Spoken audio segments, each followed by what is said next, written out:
and welcome back to me trying to read every single Lost episode creepypasta that I can get my hands on.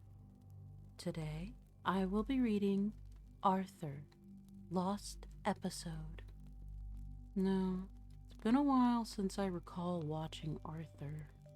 Though I have to admit, DW is probably still my favorite character just because of how sassy she can be. But most of the time I'm just reliving some of the childhood nostalgia from memes that came out of the show. Sorry if I sound different. I think I am sick, but I don't know for sure. But other than that, why don't we get right into it? Arthur, Lost Episode. Arthur is a kids' TV show that has been around since the late 90s and is still on to this day. It's one of the weirdest reality-based shows that sets examples for kids. I grew up with it and still watch it on weekday mornings when I don't have school.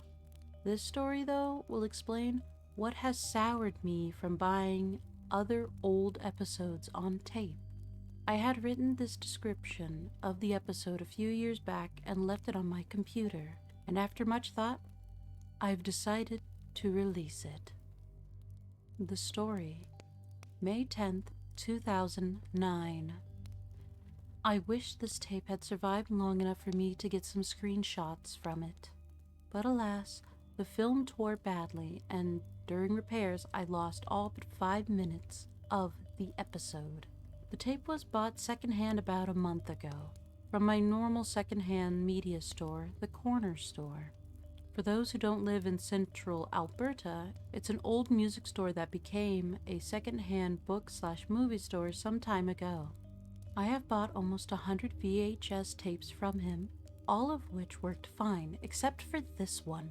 I bought the tape because I'm trying to find the old episodes of Arthur again, to bring back good memories of my childhood. I loved that show, and still watch it to this day. Yeah, you said that.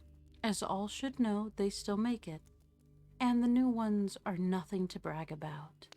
The animation looks cheap and rather rushed. The stories are often dull, and the focus on mental health in children, like the one about the kid with Asperger's, feels out of place. Characters have changed. The bullies are now good guys. Francine is even more of a bitch, and DW no longer has moments that make her seem like more than a spoiled brat. The show has been ruined. To escape this mess, I went out to buy some old episodes on tape. Home recordings were of particular interest, so I could see some of the old commercials that had aired at the time. I bought around $5 worth of old tapes, each at 50 cents. They all seemed fine. Each was properly labeled with episode times, recording dates, and timestamps.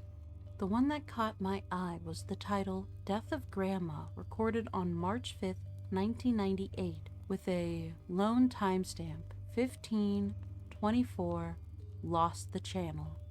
It was an episode I did not know, from an air date that seemed almost too old to be trusted. I noticed the title had been written on a patch of whiteout. I decided against scraping it off. Perhaps it was a recording of something in the person's lives. I decided to watch it first. The beginning was the opening of Arthur, the theme sounding a bit tinny, probably due to bad recording equipment. The tape had issues that troubled me, mainly the tracking. I just couldn't get it to stop being jumpy and it awkward to watch. I eventually gave up, leaving it where there was a line of fuzz across the top, and sat down. There was no opening title for the episode. It showed the Elwood City Hospital, something I wasn't very familiar with. The sad music was playing. The only one car in the parking lot was the Reeds. It cut to Arthur and DW in the waiting room. Arthur was reading a scare-your-pants-off book, while DW annoyingly pestered him about the story. The volume was bad, making it hard for me to listen to. I'll do my best to recite what they were saying, though it's hard to remember. DW, why won't you play with me, Arthur? I'm bored. Why are we even here? Arthur, "Shut up, DW, I'm trying to read." The parents came down the hall. The mom was crying and the dad looked shocked. DW ran to them, asking why Arthur was ignoring her. The dad told her to sit down. Arthur's dad. "Now, kids, I'm afraid we won't be seeing Grandma Thora again. She's gone to a better place." He broke into tears. As always, the voice acting was pretty good. Arthur dropped his book in shock and stared.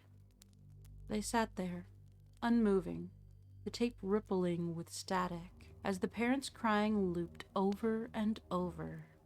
It cut to them at home. The mom was talking on the phone, looking sad but acting professional. DW was staring at the TV, but it was at a black screen.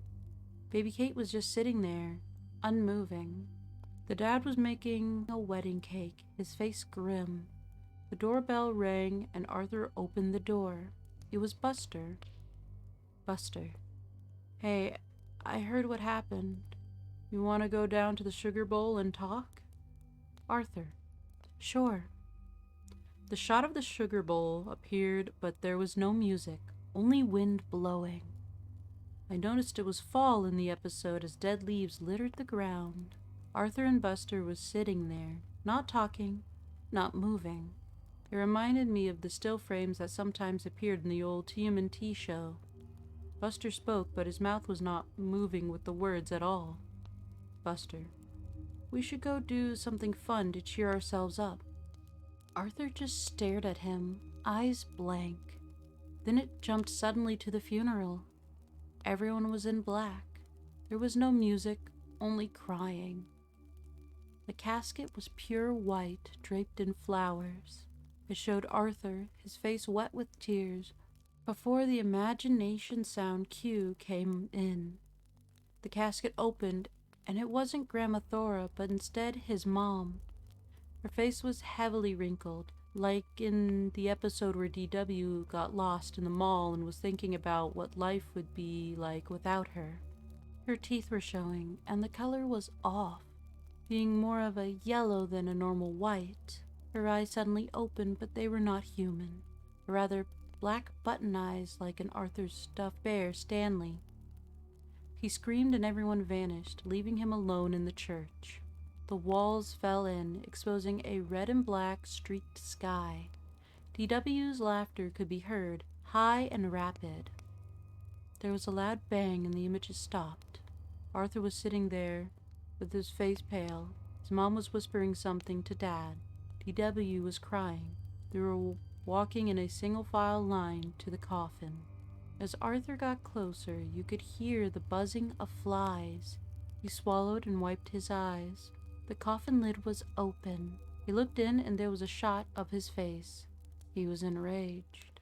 There was a flash of white and the sound was gone for a moment. Suddenly they were in the car again. The episode ended. As for the commercials, they weren't anything amazing, just some ads for Chick-fil-A and KSPS. The next part did have a title, Recovery. It was written on a plain white background. I could hear DW screaming, like when Arthur strangled and punched her before the episode started up. The family was at home. It seemed a continuation of the previous part. DW was in her room, solemnly playing with her dolls. The parents were reminiscing over pictures, and Arthur was in his room. When Pal came in and started barking at him, wanting to play, Arthur got up and kicked the dog. He kept kicking him, the soundtrack now consisting of Pal's yelps before slamming his door shut. Kate started crying. Arthur gritted his teeth, and the scene faded out. The next scene showed that it was nighttime as Arthur crept out of his room with his backpack on his shoulder. He walked past Pal, who whined and drew away, before grabbing his coat and sneaking out. He ran for a full 3 minutes, the street all in shadow. There was music, very soft, normal, happy music that we all knew from the show. That ended, though, when he ran into the graveyard. He stopped at his grandma's grave, staring at it. There was an owl hooting sound, and he started digging, crying out in pain as he did. His bare hands were soon slicked in dark red blood, and he stopped, finding the coffin. He was crying now. The coffin opened, and Arthur was inside it. His eyes were closed, and his glasses were shattered. His family gathered around, staring down and crying. Kate was screaming, and for whatever reason, DW threw Pal into the open grave. Although his body was unmoving, there was a still of him running. The screen went black, and there was a low sound that rose into a high chatter. It was the Tibbles laughing. The grave started to spin in open space, opening and sucking the world into it. I could hear DW yelling, "Kate did it!" over and over again. Mixed with Pal's cries of pain, Stanley appeared, spiraling down through the darkness, his head torn off, and the cartoony organs from the episode where Arthur cut his knee started trailing out from the body. There was a series of loud thuds, and it showed Arthur again, sitting there, in the sugar bowl. Buster was unmoving on the floor beside the booth, his eyes gone. The red sockets started to stream blood, and Arthur screamed in rage. There were a few white flashes, and it showed him in prison, wearing the black and white clothing the show always used, his face covered in scars they showed on bad guys sometimes. His last words were louder than the other speech clips. "Arthur, I killed them all. I beat out Kate's brains and stabbed DW. I killed my dog. My parents ate poison, but I didn't do it. She did it. Thora did it. She made me kill them." It went to the credits, and it was the normal, cheery music. Stunned, I went to rewind the tape to see if what I had just saw was real or if it was just a dream. When I tried to rewind the video, the tape seized up, so I took the tape and I opened it up. The film had split an inch from one reel all the way down to a few inches from the other. Either I had just witnessed one of the worst things ever to be associated with a children's cartoon, or I am just off my nut. I will never know. I remember it pretty well, though, suggesting it was real. If this was made up by some sick fuck as a joke, I'd give him a thumbs up on making something that seemed so real, like as if it was actually part of the series. After all, the video had never cut out like it said on the tape, unless it had on what originally been recorded. But now I think of it, since the show always covers very real topics, could this have been a real episode they only aired once? They did one on DW's bird dying, but never one on abuse or anything. If it really was a real episode, and I almost hope it is, I'm intrigued, and I really want to see it again, to prove to myself I'm not going mad. And that's the end of the creepypasta. Well, let me think. I do appreciate that there was an effort to express that assets had been essentially reused for any potential blood or gore that was happening, more or less, in this episode. Now, I'm not saying it's particularly normal for when you experience loss for you to turn around and literally kick your puppy, your dog.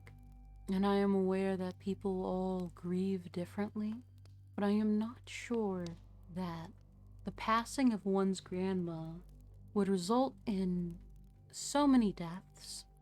I don't understand the connection to how Grandma Thora would have made Arthur kill his family. I don't know if this is all part of that imagination time, where he imagines himself in prison, or what? I mean, we're jumping from him kicking Pal and hearing Kate cry to leaving in the middle of the night to visit his grandmother's grave to suddenly He just killed everyone. And I feel like that jump does not make very much sense for the story or anything. As far as we know, Arthur was just shocked to hear the passing, and then he was just in his room. We don't know how it truly affected him because there wasn't an expression of him being like crying and being sad or being in denial. It was just anger, I guess. I feel like the creepypasta would have benefited if we got to hear anything about that. If you had started hearing Grandma Thora, anything.